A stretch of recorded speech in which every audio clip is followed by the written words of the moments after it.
Hello, everybody. Thank you for joining me. Before we went to Google to get answers to our questions, Yahoo Answers was also in the market. And for 15 years, it's answered questions that people have been putting online. It's now going to come to an end.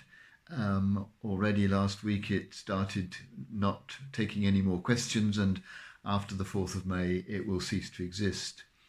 But here are just three examples of the kind of questions it was asked. Do you think humans will ever walk on the sun? Is there a spell to become a mermaid that actually works? And will my laptop get heavier if I add more files to it? Well, were many other, shall we say, more sensible questions, but the need that we have as human beings to get answers is very profound.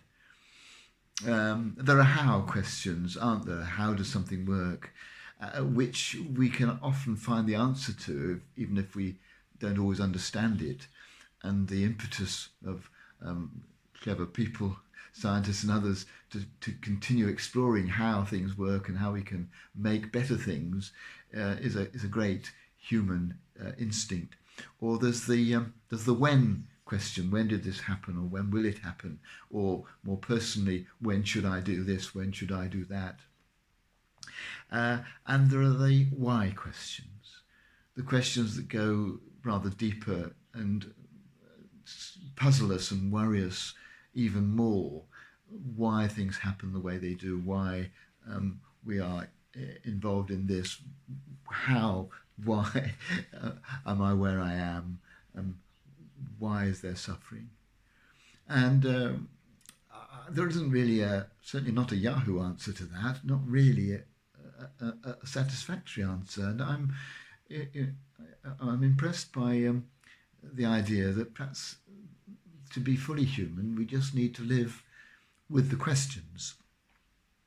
And I think it's worth letting you hear quite a long quotation from Rilke, who deals with this issue, I think, beautifully. I beg you, he writes, to have patience with everything unresolved in your heart and to try to love the questions themselves, as if they were locked rooms or books written in a very foreign language.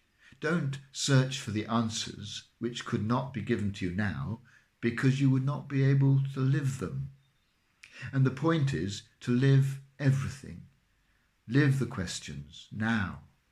Perhaps then, someday, far in the future, you will gradually, without even noticing it, live your way into the answer.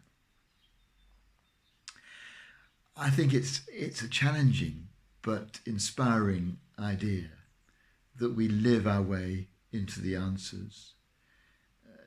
It means moving forward without always knowing where we're going or why we're going there. It means responding to events around us and within us without knowing where our responses are going to lead, but just taking each moment as it comes, living with the questions. And I think, in my experience, in a limited way, Rilke is right, that as you live the questions, so both you get more comfortable with the question, it doesn't worry you so much, and sometimes you begin to get a clue as to where the answers to these why questions and to others might lie. So that's my idea for today. I delight in asking questions. It's a fundamental human need, and we're all familiar with the way toddlers and growing young people are constantly wanting to know why, and it doesn't go away and shouldn't go away. But let's not always expect to have an answer, but just to live with the question and hope that perhaps one day the answer will come.